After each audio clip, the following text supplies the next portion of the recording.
Hi, welcome to my latest podcast, which is why most recruitment businesses are crap at marketing. The reason why I'm doing this is because most recruitment businesses are crap at marketing. As you probably know from the blogs and the podcasts I've done in the past, I've got a big thing about marketing. And part of the reason for that is one of the two businesses I built and sold was pretty much a marketing business. We got the company to the point where we had that many incoming inquiries, we realised that we didn't actually need 360 recruiters.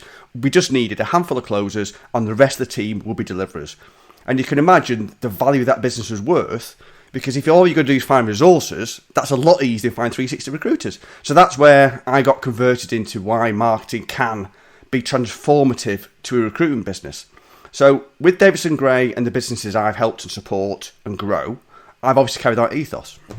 And just as an example, one of the businesses that I work with, I told them a story about one of my previous businesses that I sold was purely reactive. Only 9 months ago, he said to me, "Do you know when you told me that? I thought it was bollocks." I said, "Oh, right, that's complimentary." He said, "Well, no, I've looked back and we've not done any new business for 9 months. It's all coming in through branding and marketing," which is amazing. There's also many other businesses, again, they didn't believe that the website would deliver what I said it would deliver, but along with it. And it turns out now they place virtually half their business through candidates through the website, which is amazing. So it got me back to thinking, okay, well, why is it that the rest of the recruitment industry hasn't really cottoned on to how good marketing can be for a business? And I looked at it and I thought, okay, well, let's analyse what it is. And I think a lot of it comes down to, firstly, patience. As a recruiter, we taught that time kills deals. So everything has to be fast. You have to move fast all the time. So as you're bred like a racehorse to run, you're not very good at jogging. Now, with marketing, it's not an overnight thing. Some of it is a very slow burner. No, brand building, slow burner. SEO on your website, slow burner. A lot of it is a slow burner. It's not a quick fix. So because it's not quick, the business owners don't buy into it. But with any new marketing strategy, some of the stuff, fair enough, the direct marketing, maybe the e-messages or through LinkedIn, they are going to be quick. But if you want to do something like brand building and working on the website, your blogs, your podcasts, it takes time. So you've got to commit to it and it's got to be consistent and you've got to follow it through. And to do that, you've got to have somebody in your business that's going to do that for you.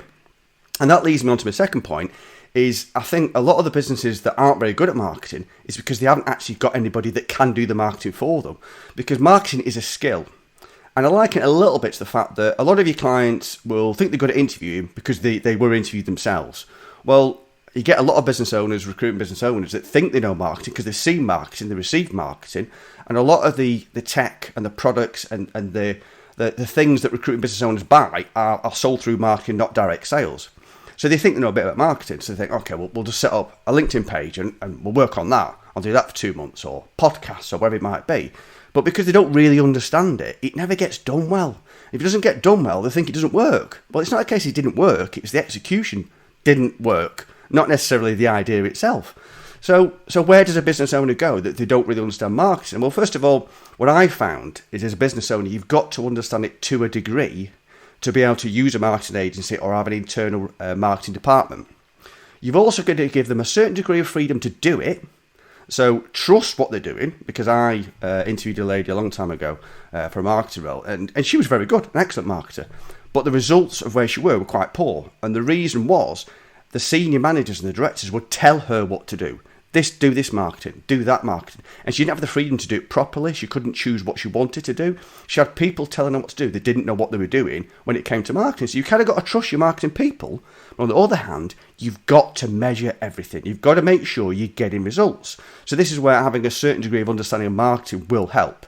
So for example, if you're looking at making more money from the website, you'll do a couple of things. Well, first of all, you'll try and get out there through social media, etc. But you'll pay-per-click it and you'll optimize it. Now, both are slow burners, but what you do is you've got to measure the results you get from that. So, again, as an example, you can go to a marketing company, you'll say, I'll get you 5,000 viewers of your website next month. Well, I can do that like that.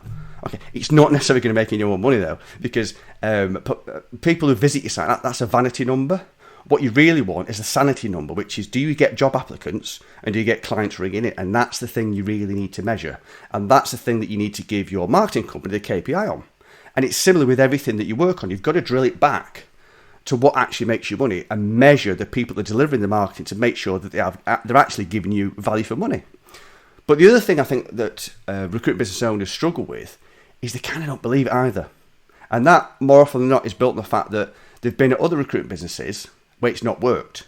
And also they've bred on direct sales. Now, direct sales in recruitment, to me, is by far and away the most important thing. I'm not going to pretend marketing is, because it's not. It facilitates the direct sales. But picking up the phone, speaking to people, that's where it's at. But the marketing amplifies the effect of that. Because if you've got candidates coming to you, you've got clients coming to you, it makes that job a whole lot easier. But business owners, recruitment businesses, quite often think it is direct sales, it's not marketing, don't really believe it. So when they do have a go at it, they play with it. And that comes back to the patience thing, where they don't realise that, 1 or 2, 3 months of trying a particular strategy is not going to give you a result. You need to keep it going. You need to measure it. You need to be consistent. And also, just because it doesn't work doesn't necessarily mean that strategy of pay-per-click, blogs, whatever, doesn't work. It could be the execution. It could be the strategy of doing that particular thing doesn't work. So you've got to be consistent in it.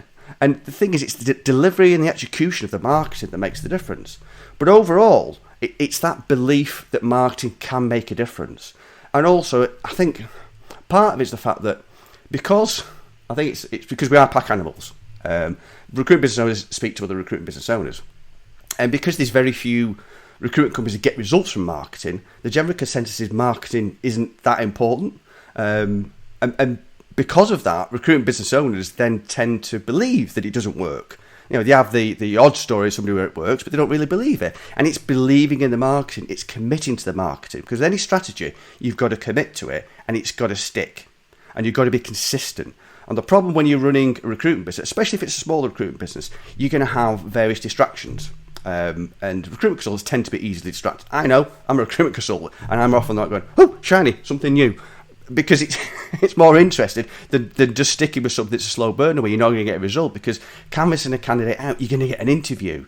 If you find a great candidate for a vacancy, it's straight away. But marketing's a bit slow. So my advice would be is get somebody within your business that can stick with it. So maybe it could be an operations manager, it could even be your PA, it doesn't matter.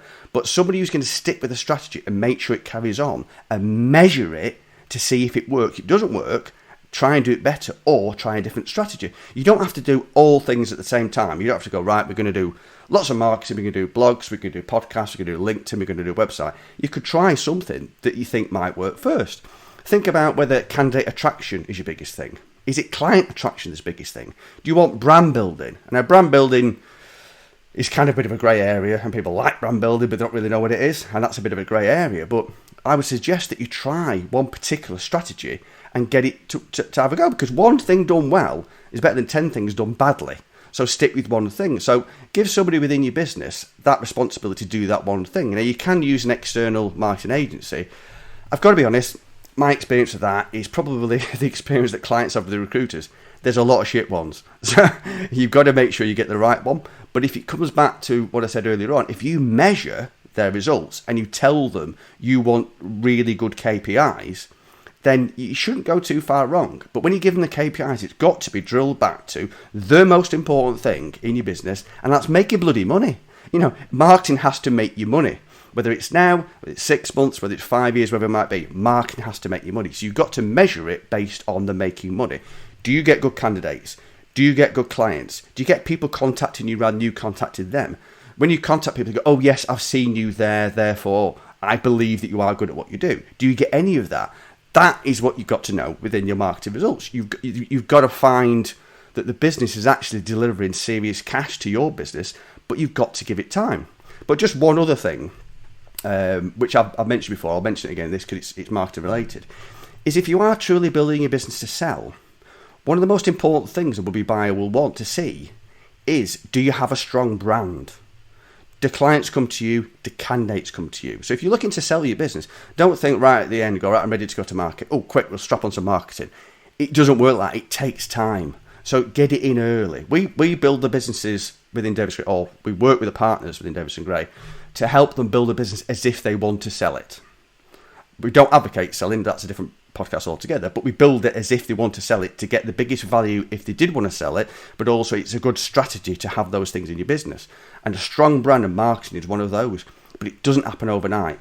So if you are thinking in the future you may want to sell your business, future-proof that by doing the marketing now, get that brand built, get that marketing strategy in, and see the benefits. Because if your marketing works well, it not only brings in the inquiries and the candidates, but it helps your staff build more. It will help them build more. So you get good people become great become brilliant.